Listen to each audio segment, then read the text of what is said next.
Hello friends, सफलतम classes में आपका स्वागत है। आज की इस वीडियो में हम करेंगे हिंदी व्याकरण। हमारा टॉपिक रहेगा समास। समास किसे कहते हैं? समास किसे कहते हैं? समास का अर्थ होता है, दो शाब्दिक अर्थ होता है उसका मेल होना, उसका मिलाप होना, संक्षेप में उसे लिखना। दो या दो से अधिक शब्दों, अधिक जो शब्द होंगे इसमें सार्थक। सार्थक शब्द का अर्थ होता है सार्थक, यानी जिसका अर्थ होता है सार्थक शब्द। जिस अधिक सार्थक शब्दों के मेल को समास कहते हैं। दो शब्द हमें दिए हों और उसे हमने जब मिलाप कर दें तो उसे हम समास कहते हैं। जैसे अगर हमें दिया है राजा का पुत्र, अगर हमें इसका समास करना है तो हम क्या लिखेंगे? राजपुत्र।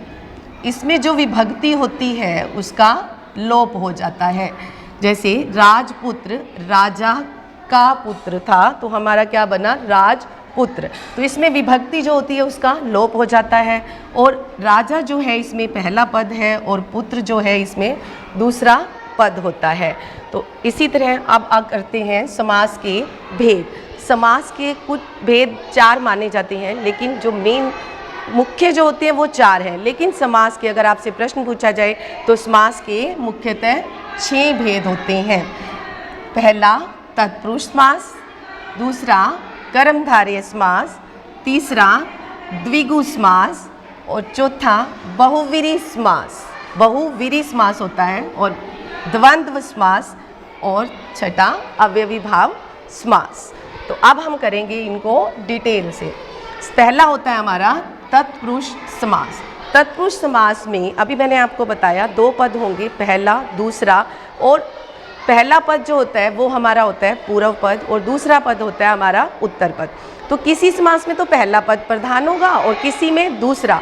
लेकिन एक समास ऐसा भी है जिसमें दोनों पद प्रधान ना होकर बल्कि अन्य पद यानी किसी तीसरे की विशेषता के लिए प्रयोग किया जाता है। तो अब करते हैं तत्पुरुष समास में हमारा उत्तर पद यानी कि दूसरा पद प्रधान होता है। और इस समस्त पद में कारक आपने पढ़े हैं, कारक की विभक्तियां होती हैं जो, वो इसमें उन विभक्तियों का क्या हो जाता है? लोप हो जाता है। यानी वो विभक्तियां जब हम इस समास को करेंगे तो इनमें कारक की जो विभक्तियां होती हैं उनका लोप हो जाता है।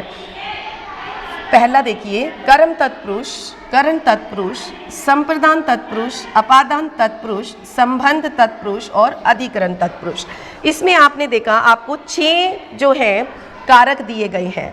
इसमें पहला और 8वां कारक नहीं है क्योंकि इसमें पहले और 8वें कारक का प्रयोग नहीं होता है। इसमें 6 कारक का ही प्रयोग किया जाता है। तो पहला कारक जो होगा इसमें कर्म तत्पुरुष। कर्म की जो विभक्ति होती है वो क्या होती है? को। इसमें कर्म की विभक्ति, कर्म कारक की जो विभक्ति है उसका लोप हो जाता है। उदाहरण देखिए, यश प्राप्त। अब यश प्राप्त को आप पढ़ते ही आपको लगेगा कि यश को प्राप्त। तो इसमें जो कारक की विभक्ति है को का लोप हो गया और इसका समस्त पद हमारा समास जो है वो क्या बन गया? यश प्राप्त। तो इसी को आपने पहचान कर लेनी है, यश को प्राप्त, यानी कि इसमें को विभक्ति आ गई तो ये हमारा कर्म तत्पुरुष समास होगा। ग्राम गत, ग्राम का मीन होता है गांव और गत का मीन्स होता है गया हुआ, यानी कि गांव को गया हुआ।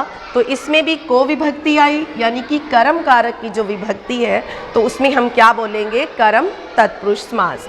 नेक्स्ट हमारा होगा करण तत्पुरुष। करण की जो विभक्ति होती है करण कारक की, एक होता है से और एक होता है के द्वारा। से और के द्वारा इसकी विभक्ति होती है करण कारक की और वो भी क्या हो जाती है? इसमें सभी विभक्तियां जो भी आएंगी उनका लोप हो जाएगा। जैसे गुण युक्त। अब इसमें अगर आप गुण को युक्त तो नहीं बोल सकते, जैसे हमने कर्म कारक किया था, लेकिन हम इसे क्या बोलते हैं? गुणों से युक्त। तो इसमें से विभक्ति आई तो आप से विभक्ति को देखकर क्या बताएंगे? से विभक्ति से हमें पता चला कि ये करण तत्पुरुष समास है। जन्मांध, जन्मांध मीन्स जन्म से ही अंधा, जन्म से ही अंधा है वो, तो ये से आ गया, तो ये हमारी करण कारक की विभक्ति है, तो ये करण तत्पुरुष समास होगा। बिहारी रचित, बिहारी द्वारा रचित, द्वारा आ गया के द्वारा, यानी कि ये तो क्या था, गुणों से युक्त, और ये है बिहारी द्वारा रचित। इसमें दोनों विभक्तियां से और द्वारा का प्रयोग होता है। जैसे ही आपको लगे गुणों से युक्त तो आप क्या कहेंगे, करण तत्पुरुष समास। विभक्ति को आपने पहचान करनी है, पहले विग्रह करना है और फिर आपने देखना है कि इसमें क्या विभक्ति आ रही है, उस विभक्ति से आप पहचान करेंगे कि ये कौन सा कारक है। नेक्स्ट, संप्रदान कारक। संप्रदान की विभक्ति क्या होती है, के लिए भी होती है और को भी होती है। संप्रदान कारक जो होता है, प्रदान से ही आप समझ जाए, यानी किसी को देने का भाव होता है इसमें, तो उसे क्या कहते हैं, को विभक्ति भी आ सकती है और के लिए भी, दोनों आ सकती हैं। जैसे रसोई घर, अब घर किसके लिए, रसोई के लिए, रसोई के लिए घर। तो अब युद्ध क्षेत्र, युद्ध के लिए क्षेत्र। अब हम ये तो नहीं बोल सकते ना रसोई से घर, रसोई को घर, नहीं बोल सकते, तो क्या आएगा, रसोई के लिए घर। तो के लिए अगर आपको कारक की पहचान है तो आप बता सकते हैं कि इसमें क्या है, संप्रदान तत्पुरुष समास है। नेक्स्ट हमारा है अपादान तत्पुरुष, और अपादान की विभक्ति भी से, करण की विभक्ति भी से। अब इसमें क्या अंतर होता है, अपादान का मतलब होता है अलग होना, अलग होने का भाव होगा उसमें, तो उसमें क्या आ जाएगी, विभक्ति से ही रहेगी, लेकिन इसमें भाव अलग होगा, किसी से अलग होना। जैसे ऋण मुक्त, ऋण से मुक्त, ऋण से हम क्या हो गया, कर्जे से हम मुक्त हो गए, तो इसमें क्या आएगा, से विभक्ति दी हुई है, लेकिन आपने इसमें करण तत्पुरुष नहीं लिखना, क्योंकि ऋण से क्या हो गया, मुक्त हो गया है, अलग हो गया, तो ये कौन सा होगा, अपादान तत्पुरुष समास। इसी तरह धर्म भ्रष्ट, धर्म से भ्रष्ट हो गया, वो धर्म से क्या हो गया, यानी कि अलग हो गया, भ्रष्ट हो गया है, तो इसीलिए इसमें भी क्या होगी, अपादान तत्पुरुष होगा। तो इसमें भी आपने पजल नहीं होना कि से आ गया तो ये करण तत्पुरुष समास है, नहीं, ये अपादान तत्पुरुष समास है। नेक्स्ट, संबंध तत्पुरुष समास। संबंध से आपको पता चलता है कि मेरा है, मेरी है, तो उसका है, उसके है, उसकी है, तो ये संबंध वाली विभक्तियां होंगी। इसमें भारत रतन, भारत का रतन, तो अब भारत से रतन तो नहीं होगा, भारत का रतन, जो रतन है उसका संबंध किससे है, भारत से है। गंगा तट, गंगा का तट, जो गंगा का तट है उसका उससे क्या है, संबंध है, तो इसीलिए जैसे ही आपको लगे का है, की है, तो आप क्या करेंगे, संबंध तत्पुरुष समास हमारा होगा। नेक्स्ट, अधिकरण। अधिकरण जो तत्पुरुष समास होता है, करण अधिकरण की जो विभक्ति होगी वो क्या होगी, में और पर। तो जैसे ही कला प्रवीण, कला प्रवीण मीन्स कला में प्रवीण, प्रवीण होता है कुशल, तो कला में जो कुशल है, में आ गई हमारी विभक्ति। फिर आप बीती, आप बीती में आप पर बीती, आपको बीती, आपसे बीती, ऐसा तो नहीं होगा, आप पर बीती, तो पर और में आपकी जहाँ विभक्ति होगी वो हमारा होगा अधिकरण तत्पुरुष समास। नेक्स्ट, कर्मधारय समास। कर्मधारय समास में पहला पद क्या होता है, इसकी पहचान है कि पहला पद आपको विशेषण दिया हुआ होगा और दूसरा पद जो होगा वो हमारा क्या होगा, विशेष्य होगा। पहला पद विशेषण और दूसरा पद विशेष्य। अब आपने विशेषण भी पढ़ा है, विशेषण क्या होता है, जो शब्द संज्ञा या स्वरनाम की विशेषता बताते हैं उसे विशेषण कहते हैं। अब आपको यहाँ दिया हुआ है सुपुत्र, अब इसमें सु मीन्स क्या होगा, अच्छा, और पुत्र, पुत्र अच्छा है जो पुत्र, यानी इसमें किसकी विशेषता बताई हुई है, पुत्र की विशेषता बताई है। पुत्र कैसा है, अच्छा है, तो अच्छा इसकी क्या हो गई, पुत्र की विशेषता हो गई। तो जिसमें विशेषता बताई जाए वो हमारा क्या होगा, कर्मधारय समास होगा, जिसमें आपको पहला पद हमेशा विशेषण मिलेगा। इसमें सु जो है वो क्या है, विशेषण है। अब नील गाय, नीली है जो गाय, यानी गाय का जो रंग है वो कैसा है, नीला है, तो ये नीला रंग जो है ये क्या है, हमारी विशेषता है। तो नीला रंग जो है विशेषता है, रंग भी विशेषण होते हैं, तो इसमें पहला जो वर्ड शब्द हमें दिया गया है वो हमारा क्या है, विशेषण। तो जिस भी शब्द में आपको समस्त पद में अगर आपको विशेषण मिलता है पहला शब्द, तो वो हमारा क्या होगा, कर्मधारय समास होगा।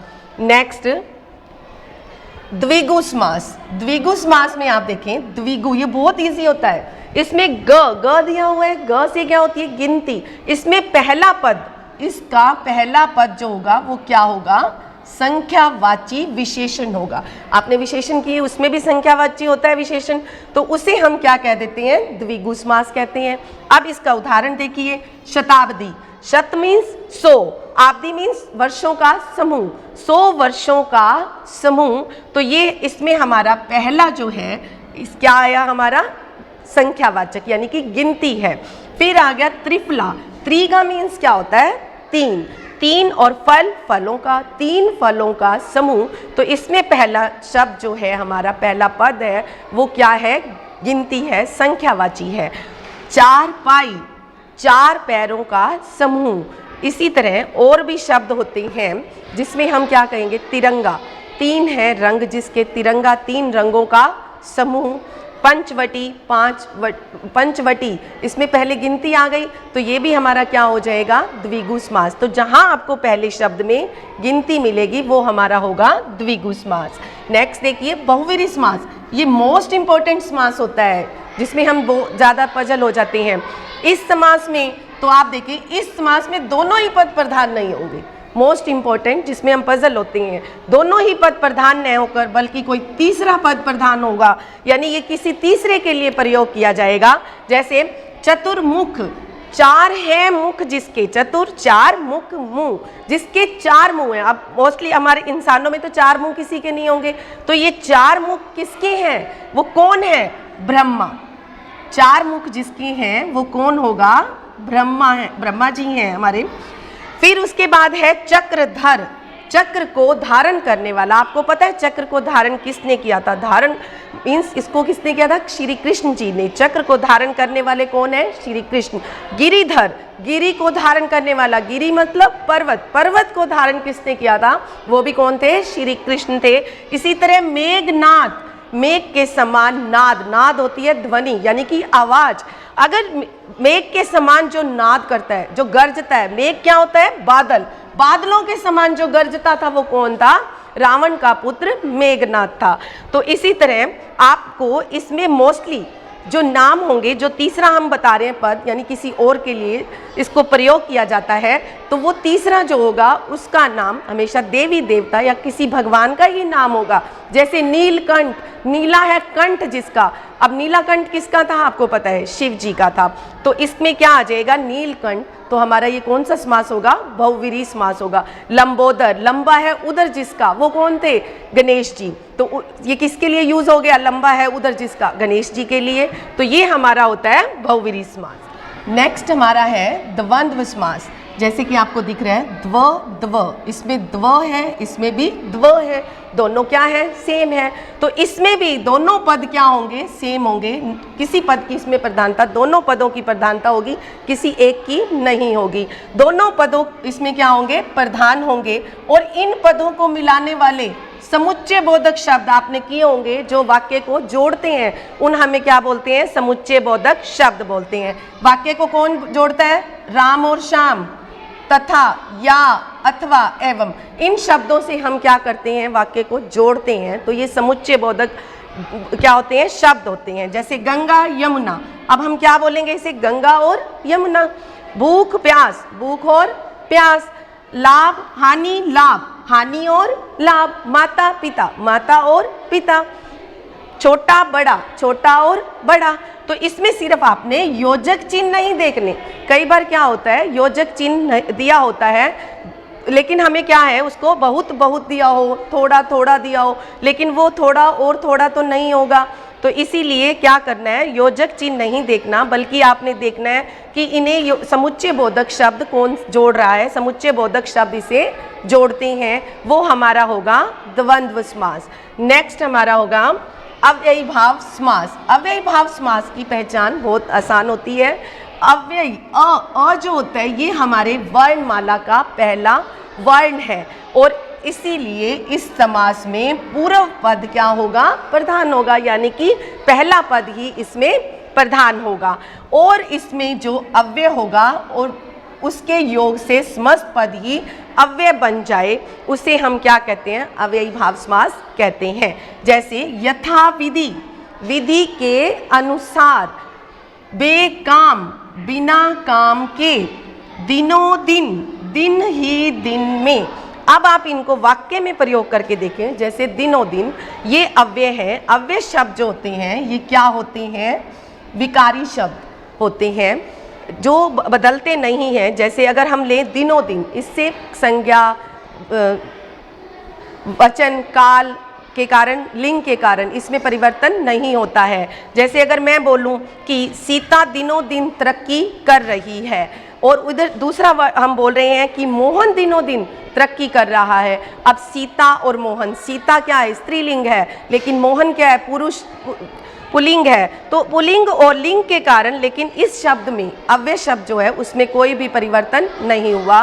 तो ये शब्द हमारे क्या होते हैं? अव्ययी भाव समास, जिसमें पहला, मोस्टली आपको ये भी है, जो पहला जो पद होगा वो आपको उपसर्ग दिया होगा, और उस उपसर्ग से ही हम पहचान करते हैं कि ये अव्ययी भाव समास है। आज की वीडियो में इतना ही। अगर वीडियो पसंद आई हो तो वीडियो को लाइक और सब्सक्राइब करना ना भूलें।